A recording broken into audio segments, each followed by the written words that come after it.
Assalamualaikum warahmatullahi wabarakatuh. Selamat berjumpa kembali teman-teman semuanya. Bersama saya Samsul Umar, praktisi pertanian di channel Maraja Organik. Teman-teman semuanya, pada tanaman tomat tentu setelah kita menanamnya, kecukupan nutrisi sudah diberikan. Ada satu hal lagi yang perlu kita siapkan, yaitu mengantisipasi tanaman tomat ini terserang penyakit. Di tanaman tomat ini ada beberapa macam jenis penyakitnya. Di antaranya ada busuk batang, ada busuk buah, ada busuk daun atau bercak daun, ditambah lagi nanti ada bulenya. Nah, teman-teman, layu fusarium, layu bakteri ini rata-rata disebabkan oleh adanya genangan air atau kelembaban yang cukup tinggi. Tentu pada saat kita berbudidaya tidak terlepas dari air. Bahkan sebagian dari teman-teman itu melakukan yang namanya perendaman.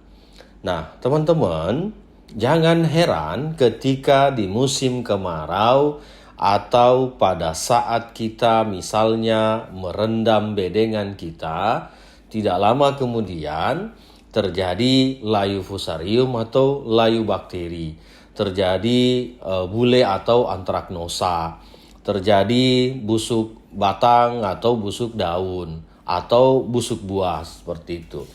Nah, kenapa itu terjadi? Semuanya faktornya hanya di 3 itu.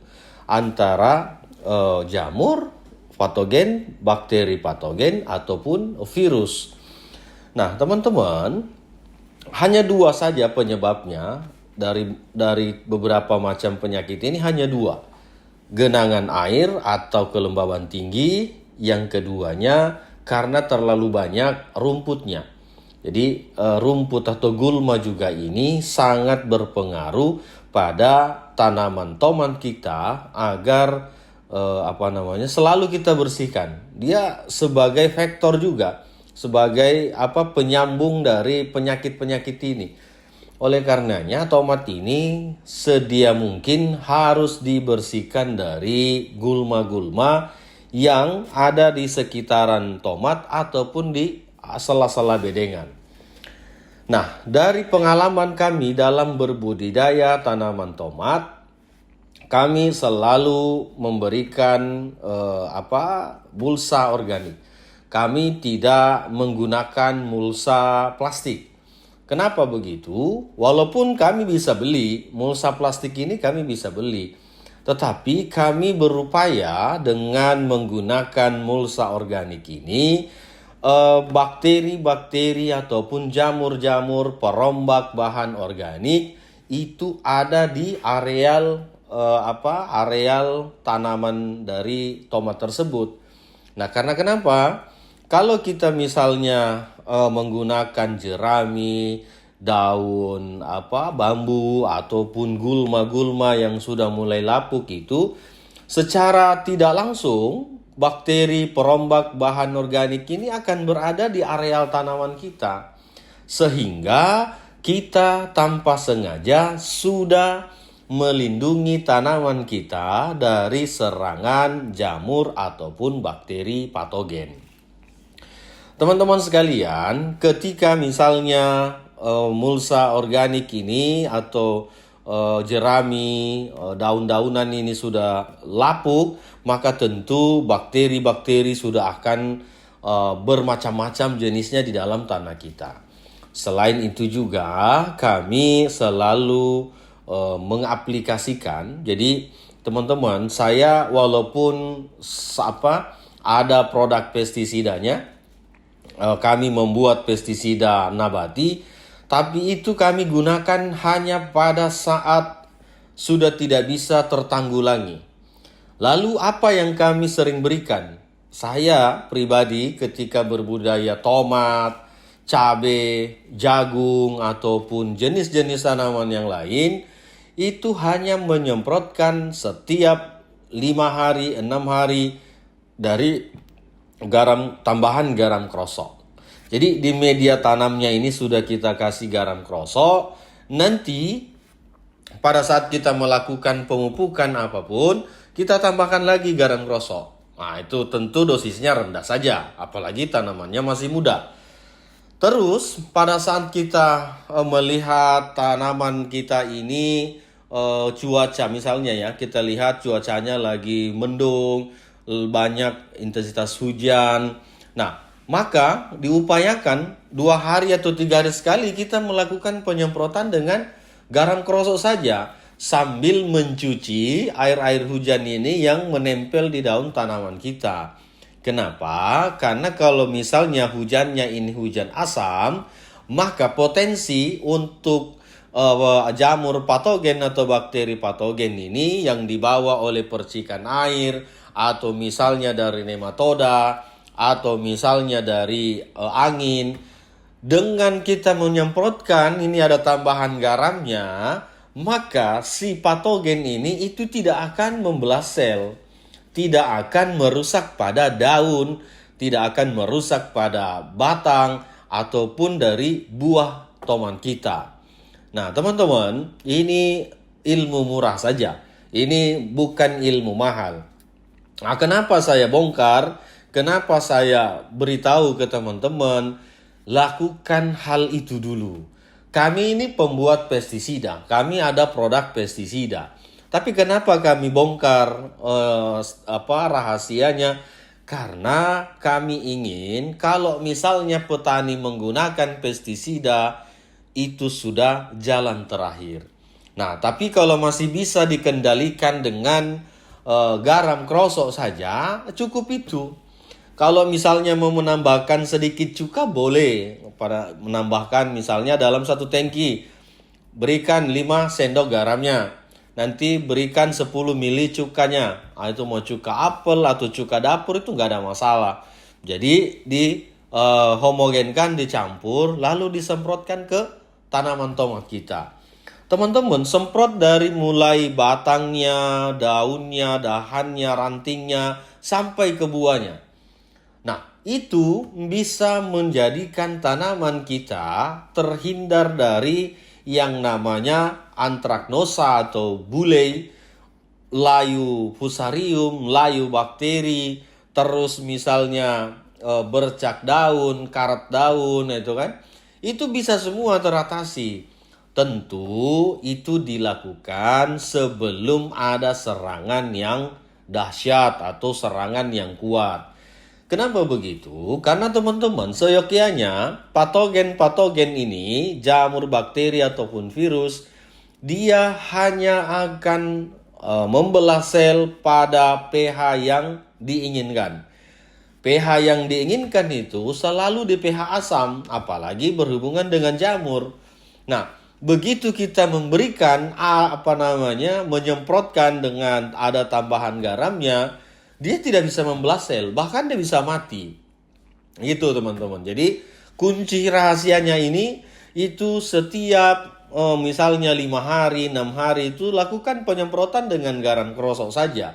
Tidak usah ada tambahan pestisidanya.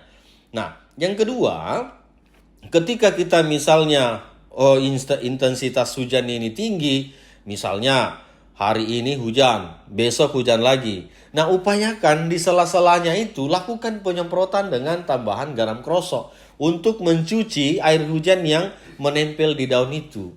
Nah, itu teman-teman. Kenapa? Karena di situ nanti di air hujan itu kan ada kandungan amoniumnya, ada kandungan nitratnya, ada kandungan macam-macam di situ. Olehnya, supaya itu bisa steril di daun, di buah, itu dilakukan penyemprotan dengan menggunakan garam krosok. Ini sangat efektif. Silakan teman-teman coba. Kami sedang membudidayakan tanaman tomat. Nah, di tanaman tomat kami ini hampir tidak ada. Usianya hari ini sudah 17 hari, sudah tumbuh dengan bagus. tidak ada yang terjadi layu itu. Tidak ada yang terjadi, baik layu bakteri ataupun layu fusarium. Kenapa? Karena di media tanamnya sudah kami berikan garam duluan. Kami sudah berikan tepung zeolit, kami sudah berikan asam humat. Sehingga di dalam tanah ini, di media yang ditumbuhi oleh tomat ini, itu nanti kaya dengan mikroba. Tidak hanya patogen yang hidup di situ, ada pelarut fosfat, ada penambat nitrogen, ada pelarut kalium, ada perombak bahan organik, ada bakteri selulosa, asam laktat dan segala macamnya di situ. Sehingga ketika di sini banyak varietas atau banyak jenis-jenis mikroba, maka tentu patogen tidak akan merusak tanaman kita. Justru akan membantu tanaman kita untuk menyediakan nutrisi yang dibutuhkan oleh tanaman tersebut. Nah itu teman-teman. Nah begitu dia tumbuh, serangan-serangan dari luar ini yang kita takutkan. Nah karena yang kita berikan tambahan garam ini itu hanya kan di medianya, tidak mungkin semuanya. Sehingga ada potensinya cipratan dari areal-areal yang tidak kita sterilkan ini untuk ke daun. Begitu juga ketika hujan, ada cipratannya yang bisa jadi sampai ke daun. Nah itulah yang kita lakukan penyemprotan rutin dengan menggunakan garam krosok. Kalau mau menambahkan cuka makan atau cuka apel itu juga boleh. Tapi sedikit saja, cukup 10 ml per tangki.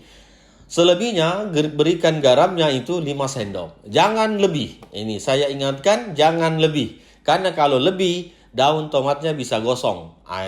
Jadi kalau misalnya masih usianya masih muda, 5 sendok saja per tangki. Satu tangki itu rata-rata isinya 15-16 liter.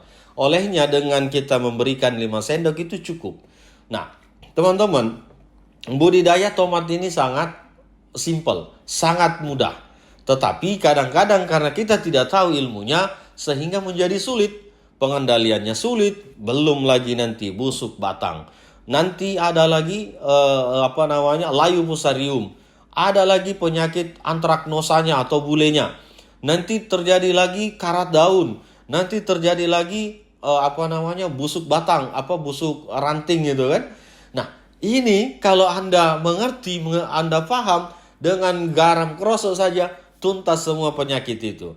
Setelah penyakit tuntas, baru nanti kita berpikir bagaimana mengendalikan hamanya. Jadi hama itu lebih ke berbagai macam lalat buah dan segala macamnya, ada trip, ada tungaunya juga. Nah, tapi kalau misalnya di penyakit, penyebabnya 3 saja. Jamur patogen, bakteri patogen dan virus. Nah, teman-teman, ketika kita mempraktekkan garam krosok ini disemprotkan, semakin sering hujan, semakin sering juga kita menyemprotkan untuk menetralkan di daun tersebut. Saya kira begitu teman-teman ulasan kita hari ini. Penyakit untuk tanaman tomat itu sangat simple, sangat mudah. Bukan ilmu mahal, ini ilmu murah saja. Silahkan dipraktekkan. Saya bisa menjamin teman-teman kalau ketepatan dosisnya pas, ketepatan caranya pas, dan ketepatan waktunya pas, maka garam krosok bisa menyelamatkan tanaman tomat Anda dari serangan penyakit. Ingat teman-teman, penyemprotannya lakukan di sore hari dan jangan sampai lebih dosisnya. Semprot dari mulai batang sampai dengan daun, buahnya, rantingnya semuanya. Supaya semuanya steril, tidak terkontaminasi, tidak terjangkiti dari serangan bakteri dan jamur patogen. Terima kasih. Assalamualaikum warahmatullahi wabarakatuh.